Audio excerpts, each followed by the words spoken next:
Hey guys, it's Cameron again. Have you been struggling with filling your sketchbooks quickly, or even at all? Well, today the plan is to share some of the tips I have for ways I finish my sketchbooks quickly. Roll the intro screen.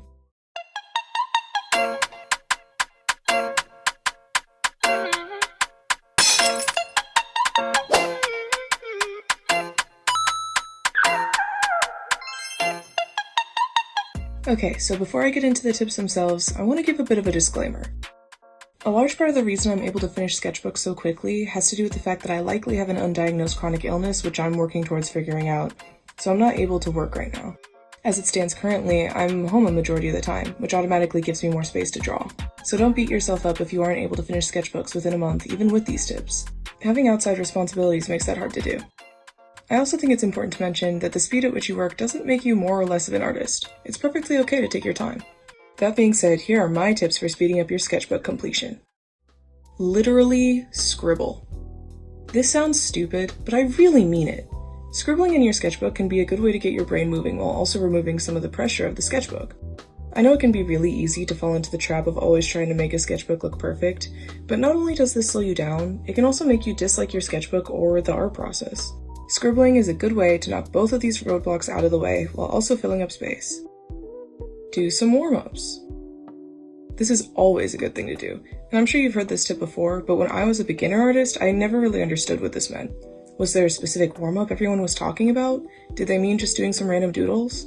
Now I know that this can mean a lot of things and kind of depends on your preferences. Here's what it means for me.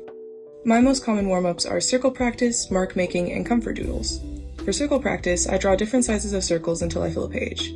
The point of this exercise is to draw from your shoulder with intention. Drawing from your shoulder is very important with bigger shapes and arches. It makes the lines more clear and makes them easier to do, not to mention it saves your wrist from additional strain. For mark making, I pick a handful of different art supplies and do lots of hatching until I fill a page. I try to draw lines in different directions, with curvature, different lengths, etc., whatever I feel like doing, honestly. Comfort doodles are my personal favorite warm-up and probably the most obvious one. I usually draw Spider-Man, or Hatsune Miku, or animals, or eyes, or you get the idea. Stuff I don't feel pressured drawing or that I feel more confident in. It's a good way to prepare yourself to try and draw more complicated stuff, and it's also just fun. Figure studies. This is my go-to to fill a lot of pages in a short amount of time. I'll use a website like Line of Action or Quick Poses and usually choose 45 seconds, and then I'll draw as many figures as possible before I'm just sick of doing it. I definitely don't do this exercise correctly or effectively, and I'd look to other channels and actual professionals if you're wondering how to learn from these studies, but I have fun with them. Like I said, it's a good way to fill a lot of pages within a short period, and it's also good anatomy and gesture practice at the same time. When I get towards the end of a sketchbook and I'm excited to finish it, I'll usually do figure or other time studies to try and fill the rest of this phase as quickly as possible. Hyperfixation. Now I know this isn't something you can do on purpose. Obviously you don't really choose your hyperfixations, but this tip is more so about letting yourself go crazy with them. Is this the 10th page in a row of ATLA fan art? Amazing. Is this your 30th time drawing that one specific obscure side character from your favorite anime? I love it. Is this OC the only OC you've drawn so far in the sketchbook and the only thing you want to draw in your sketchbook? That's awesome, and I'm happy for you. I don't know if anyone really needs support to indulge in their fixations, but just in case, I want to remind you that your sketchbook is for you to enjoy yourself and have fun. Plus, personally, my favorite spreads or pages are usually hyperfixation related, and I definitely move faster when I'm obsessing over something. Bring it everywhere. This is another tip that I've heard a lot, but there's a good reason for that. Not only does bringing it with you mean you can sketch as soon as you're inspired, it also means you have more chances to create something when you're bored. If you bring your sketchbook everywhere and basically train yourself to think of your sketchbook and what to draw when you're bored, then you'll reach for it more automatically. Also, bringing it with you means it can get a little beaten up, which might sound scary, but again, remove some of that "this must be my magnum opus" pressure. Let someone else draw on it. This is one of my favorite things to do. When I don't know what to draw while hanging out with family, I'll often ask them to draw something for me. Not only does this fill space for you, it can inspire you and help you figure out what to draw next. Every time I go out to eat with my grandmother, I'll hand her my sketchbook to draw on while we wait for our food, and I think it's really fun. Plus the obvious sentimental value it can add to your sketchbook. I also just think it's fun to have someone else fill space for me so I don't have to do it. Use trash. Now I know this might sound weird, but using trash can actually be really cool. You bought a bottled soda at the gas station? Cool, steal the label and slap it in your sketchbook. You or someone you know has a bunch of receipts they haven't thrown away? Awesome. Draw on them and toss them in, or even put them behind something else. Don't forget to cover up any addresses if you're going to be sharing these spreads anywhere. You just finished a snack-sized bag of chips? Great. Wash it out and toss that in there too. Not only does this fill up space, it might also give you some new ideas or inspiration. Bonus, if you like thick or chunky sketchbooks, this is a great way to achieve that. Just put pen to paper. I know this sounds obvious, but hear me out. How often has this happened to you? You get home after a long day at school or work, or maybe you realize it's been a while since you've drawn something and you think it's time to bring out the sketchbook. You get your sketchbook out, grab whatever supplies you like to use, and then spend the next 5+ minutes staring at an empty page, slowly growing more and more frustrated as you can't think of anything to draw, only to close the sketchbook again and walk away. I know it's happened to me many times, and something that has helped me, at least sometimes, is just putting pen to paper. It's okay if you don't have a plan, even if you just start scribbling like I said earlier. Sometimes scribbling is enough to get your brain to reboot and enter art mode. Sometimes when you put the pen down, your hands move on their own through muscle memory. Either way, you've done something, and that's all that really matters. Make a bad page on purpose. I'm going to be honest, this is actually way easier said than done. It can be really difficult to let yourself draw something below your skill level, and it might even feel stressful to let a page like that live in your sketchbook. However, making a bad page on purpose will make all of your other pages feel a lot nicer. It will take the pressure off, make your other art look better, and it can even be fun once you get past the hurdle of discomfort. You're most likely the only person that's putting pressure on yourself to make a beautiful sketchbook spread every time. So take that part of your brain and cover it up with as many spreads of purposely done below your skill level art as possible. Damn, that sentence is a mouthful. Make a bad page on accident. But Cam, how is this a tip to fill my sketchbook faster? Don't worry, I hear you, and I shall explain. I understand that making bad pages on accident is something that happens regardless of what I say. What I'm really saying with this tip is to let it be. Let it be a bad page. Again, you're likely the only person applying all the pressure of having a gorgeous sketchbook. Instead of trying to cover it up or avoiding your sketchbook like the plague, embrace it. Let yourself have bad sketches and finished pieces. All they really add up to is learning faster. That's the best way to improve. It might sound counterintuitive, but the quickest route to improvement is failure, so fail as often as you can, and save your failures to look back on to help you feel better about your art in the future. Set goals or remove expectations. There are 2 different versions of this tip, and it depends on the kind of person you are. So, setting goals.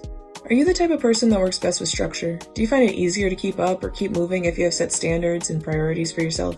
Then do just that. This can be a slippery slope, so I have a few little sub-tips when it comes to setting goals.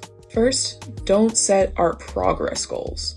This might sound strange, but if all of your goals sound like get better at drawing cows by insert random date, then you might burn yourself out or demotivate yourself if you're struggling to reach it.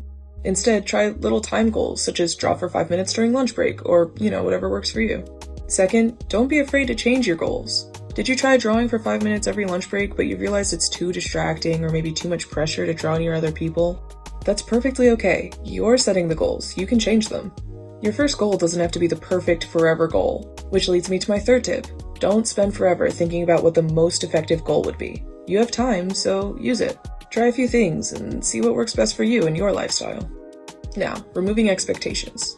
Are you the type of person to feel stifled under pressure? Does rigidity make you freeze up, or maybe realizing you have a goal you don't feel like reaching does nothing but stress you out? Me too, and I get it.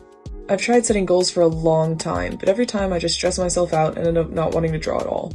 For people like us, my suggestion is to drop the goals. You don't need them. Do what makes you feel comfortable before anything else.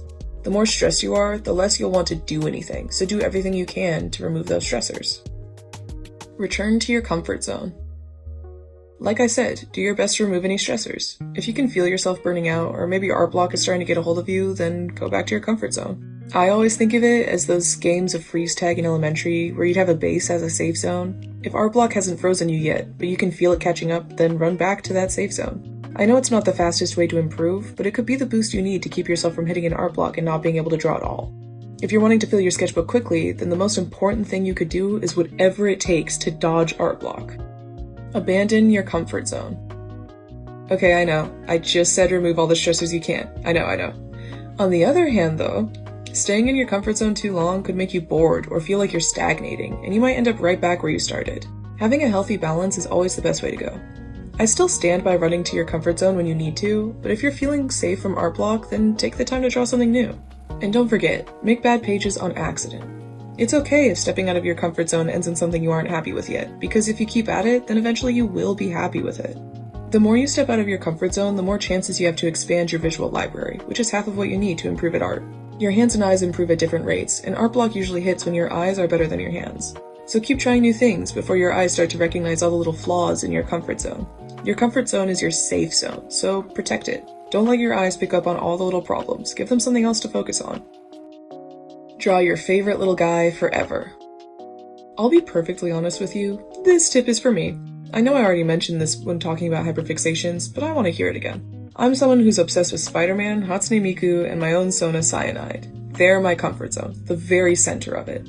There are other things in my comfort zone, like eyes and drawing my own hands, but when even those things fail me, I can always count on my favorite little guys. Sometimes I feel a little ridiculous drawing these characters so much, so for anyone who feels the same way, don't. Just don't. It's your sketchbook, you're curating it. You can fill it to the brim with nothing but the same drawing of a transformer if that's what makes you happy.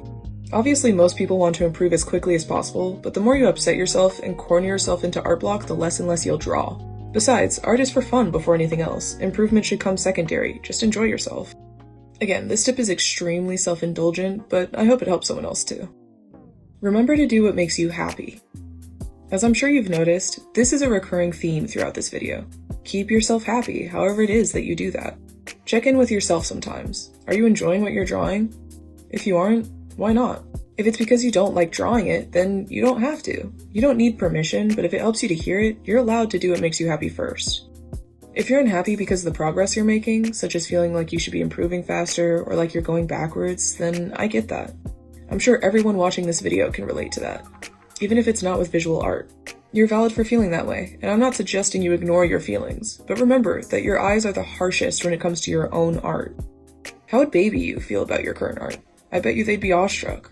Maybe you currently are a baby you, and think about how you'll feel when you get past this and get to look back on how much progress you've made. And when I say baby you, I don't necessarily mean in terms of age, but rather art progress. Maybe you're just taking your first steps, or maybe you've got years of experience under your belt. Either way, you should be proud of yourself for drawing anything at all, and you should always strive to do what brings you the most happiness during the process. As I've already said, I think improvement comes second. You've got this. Final thoughts. I hope these tips are at least a little helpful. I'm sorry if they aren't what you were looking for. I try not to use too many tips that I've already heard, but at the same time, the tips you hear the most are usually some of the best ones. I think the most important takeaway is to protect your happiness. If your priority is improvement, then remember that keeping yourself happy will typically keep you away from art block. And don't forget that failure begets improvement, so it's okay to feel like you're failing. You can't see it now, and you might not for a while, but even if you're moving backwards, you're still failing upwards. Every ugly hand and gross color scheme is teaching you something important, and it's all adding up. It just may not be as quickly as you're wanting it to. Anyway, I'll get off my preachy high horse now.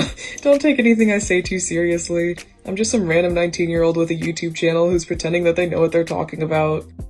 Take what resonates and leave what doesn't. If you enjoyed this video, then go check out my other content. I have sketchbook tours if you want a better look at what my sketchbooks look like, amongst other things. Okay, wait, before you go, I have some super exciting news. I've decided to draw my subscribers' OCs for an upcoming video.